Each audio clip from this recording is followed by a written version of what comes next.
State your full name. My name is Stan Friday, Where are you from? Pennsburg, Pennsylvania. Is that where you grew up? No, I grew up in Bridgeport, PA, and King of Prussia. And were you drafted or did you enlist in the Army? I was drafted. How did that make you feel at that time? Did you want to serve? Yes. In fact, when I went for my examination down at the 30th Street Station, the Armory down there, I get my physical, and they says, okay, you can go home now and take care of your incidentals. I says, I want to go right now.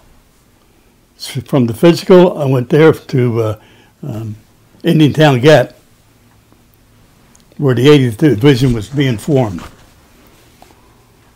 And that's in Pennsylvania. That's in Pennsylvania. Where did you go? Where did you go to basic training? Basic training, Camp Phillips, Kansas. And what was that one? Do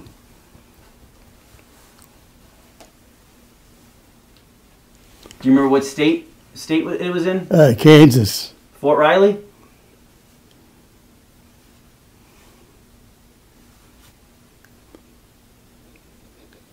It's a long time ago. It's okay. So you go to basic training. What year is this? 1943? No, I think it was 42 or end of 42 or 43. Mm-hmm.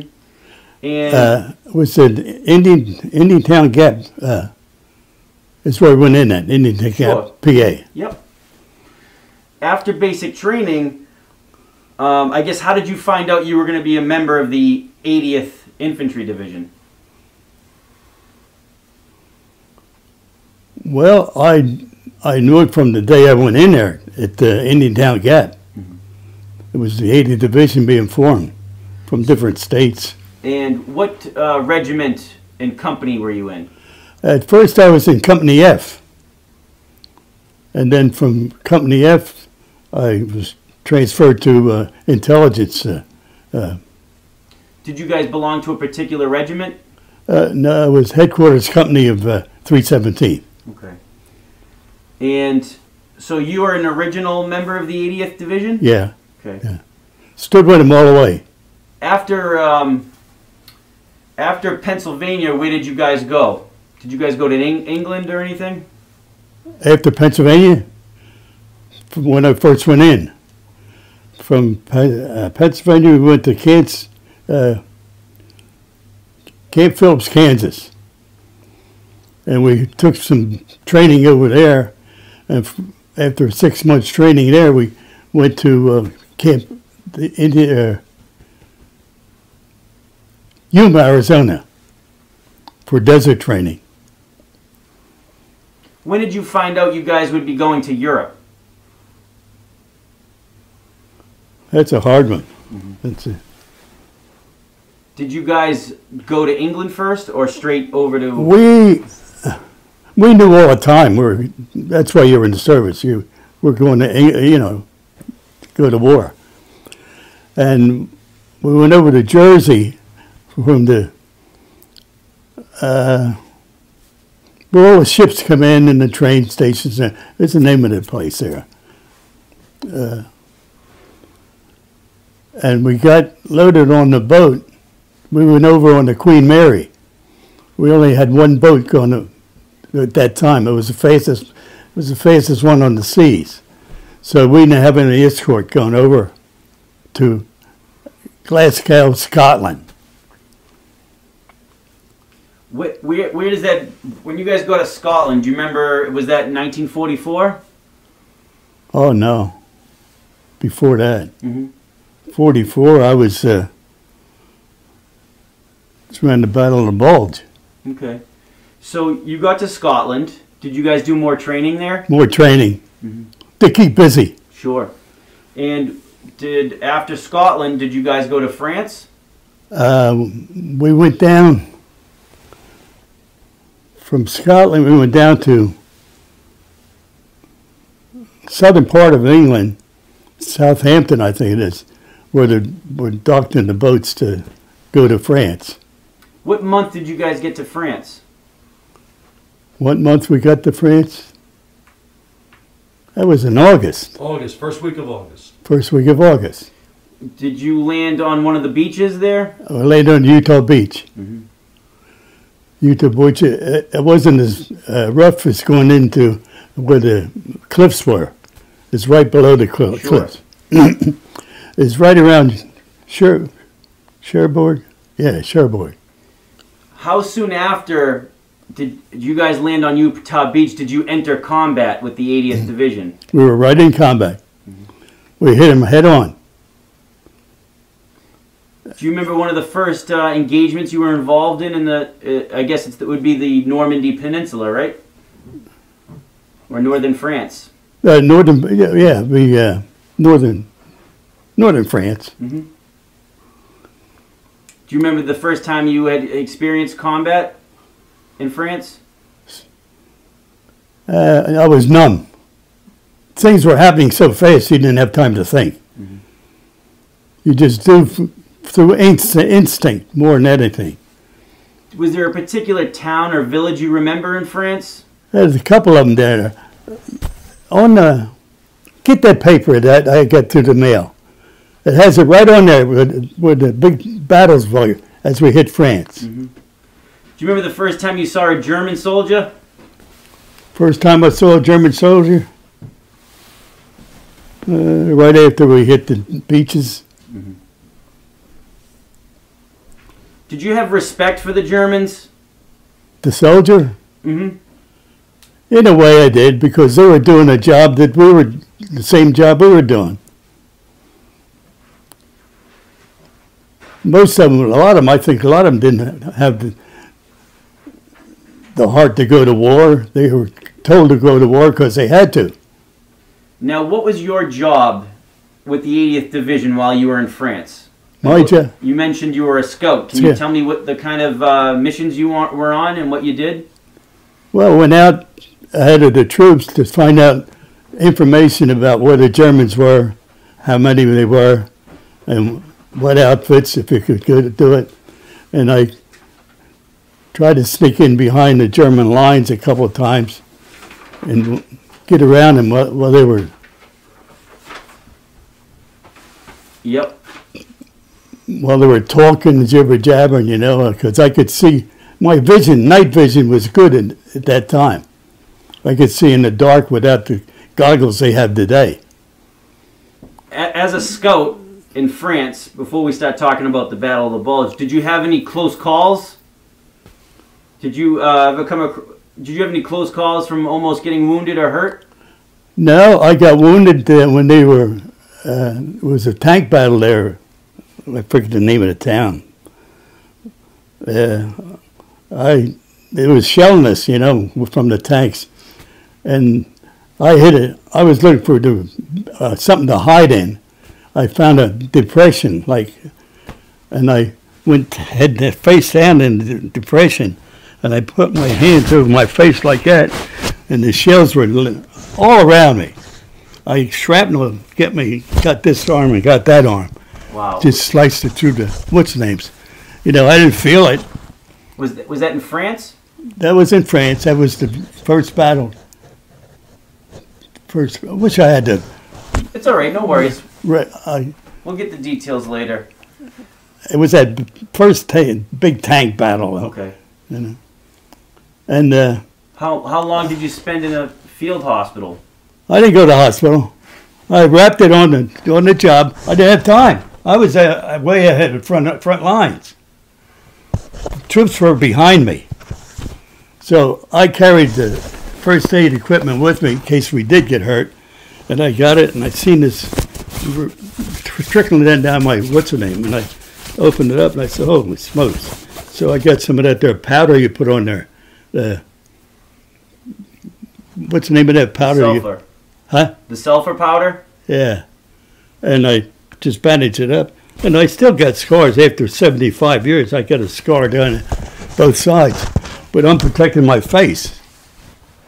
When did they award you a Purple Heart? Was that over in France? France. Was there some sort of formation? And No. did it present you the Purple Heart? No. No. Okay. No. I was ahead of the front lines all the time. Do you remember going into Belgium? Belgium, Battle of the Bulge. Yeah, we were going down to hit the Siegfried line the next day. We were all positioned on the Siegfried line to bust into Germany. Then we got the call from the headquarters, load up and get in your trucks and head north to Belgium. The Germans had broken through.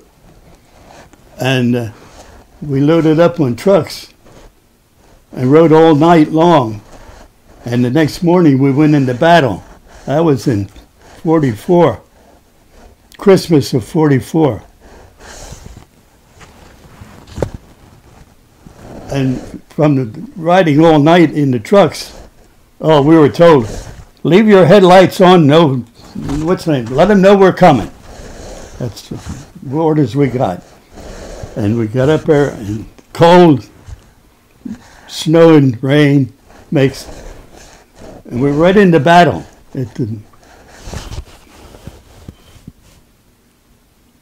From there on, all I remember is cold and rain, snowing, no place to stay, in a foxhole, 15-degree weather. It's a wonder we didn't freeze to death out there. Was there anything different that you noticed about the German soldiers from France? Well, then, compared to the Battle of the Bulge, were they fighting harder? Was there more armor? Yeah, there were more seasoned troops, because what I run into a lot of times were most of them didn't have the heart and the fighting like the fighting Germans did. The German soldier did. Was there more? Did you see more tanks during the Battle of the Bulge, or was there a more 88 fire? Yeah, in fact, that was the leading. When we hit the beaches, we had the tanks supporting us, and they were we had the Germans on the run then, and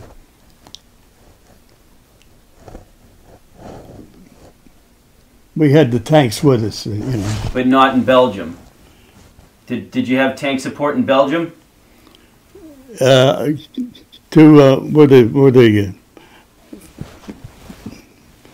the troops were. Yeah. Who was in there? What outfit was that, Rich?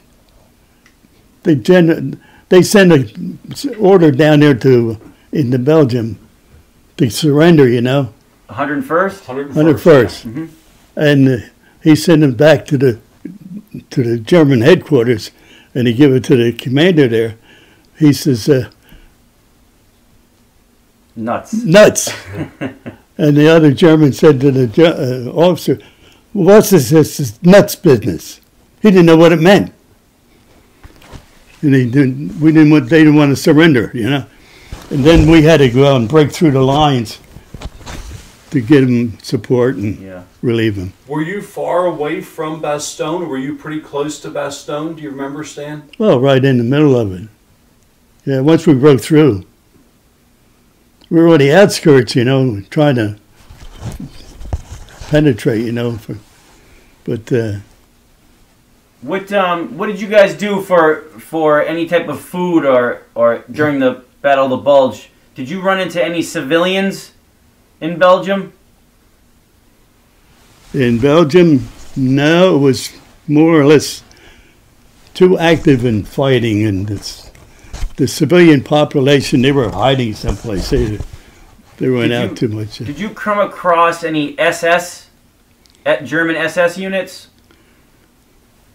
Yeah, we did. Down at Hitler's hideaway, down in Austria. Did you view them different than regular? Oh yeah. Oh, they're determined. They didn't want. You couldn't capture them. You had to kill them. Any more memories about the Battle of the Bulge you want to share? Not much after that. It's sort of, once we got things settled down, we were more or less waiting for our next assignment. So the next assignment would be, I believe, the Siegfried Line for you, right? Yeah. Well, before that, I want to tell about this. Me and my buddy, they were shelling us with tree bursts. You know, the tree bursts. And we try to find a place to hide. So we've seen a lot of vehicles around. We've seen this big truck that's sitting there. So we climbed under the truck and used that from the tree burst. And they're busting all around it. And I told my buddy, hey, we made it, didn't we? Yeah. Yeah, he says, you know where we are? I said, we're on our truck. He said, it's an ammunition truck, loaded with ammunition. I said, let's get the heck out of here. It's real fast. Yep, it would have been a mushroom cloud. That's all. I remember that clear as day. So, do you have any stories about the Siegfried Line or crossing the Rhine River? Crossing the Rhine River? No. I know we had a hard time crossing the Rhine River. We had to send patrols out to find weak spots, you know. And once we broke through, we were heading for the concentration camps in that area. We were the 80th was the ones that, more or less, first ones in town. Buchenwald. What do you remember from that?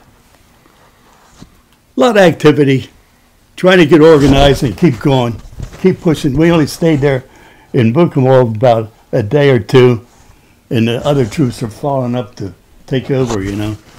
Did you see some of the prisoners there, or the victims of the concentration camp? Yeah, I hate to talk about it. Okay. It's if you want to see skeletons, walking skeletons, that's what we see. Were you able to give any food out or anything? We didn't have any food. We ate. You're talking about having something to eat. We ate hardtack you carried with you, and that's what we lived on. It was hard times then. Mm. Did you lose any friends during the war? Yeah, I lost a lot of friends during the war. Are some of them still buried over there? Yeah, my best buddy, Mundy, him and I were inseparable, you know. He was a scout too. Was his last name Monday? Monday, yeah. Mine was Friday and his name was Monday. We connected. He's from West Virginia, Charleston, West Virginia. We connected right away as soon as we met, you know, like two brothers. Well, we just came from Charleston, West Virginia, so that's pretty neat. Yeah, Charleston, West Virginia. We were just there interviewing some other veterans. Did you get a chance to visit his grave when you went back? No, that was in the, it was away from where I was, you know, Normandy. Mm-hmm. What else about Germany and Austria as far as memories do you want to share? Do you remember the destruction of the German cities and towns you went through? Very much, a lot of destruction. We went through towns, there was nothing left but piles of rubble. Any experience with German civilians? German civilians? Yeah, they were nice people. Once we got in there, they treated us like, you know, like not the enemy. Were there still pockets of resistance in the German area? Well, that was my job to find out where they were. It made me feel safer if I knew where they were. If I knew where they were, it'd be hard to catch me, you know. Was it, a lot of people tell me that a lot of the resistance inside of Germany sometimes was young kids and old men. Did you? Free French they had up. Mm-hmm. That was the resistance. Yeah. No. In Germany, though, was there Hitler Youth And other people kind of still holding out in some of those towns? Yeah, but we didn't know. I didn't know who they were. Mm-hmm. I knew there was the enemy. Okay. And my job was to go out and find the enemy so our troops can put the attack on. So where did you finish up the war? In Austria? In Austria. What memories do you have of being in Austria with the 80th Division? After we cleaned out the German SS were up in there, in that area. They were Hitler's hideout. They were his special troops. We cleaned that up, mopped that up. And then before I know it, the war was over. Were you? Yeah. And it was all a picnic from there on. We couldn't come home right away because they had no boats. We waited for a boat to come over. We were the first ones to come back. What did you do for a civilian job and a career after the military? After the military,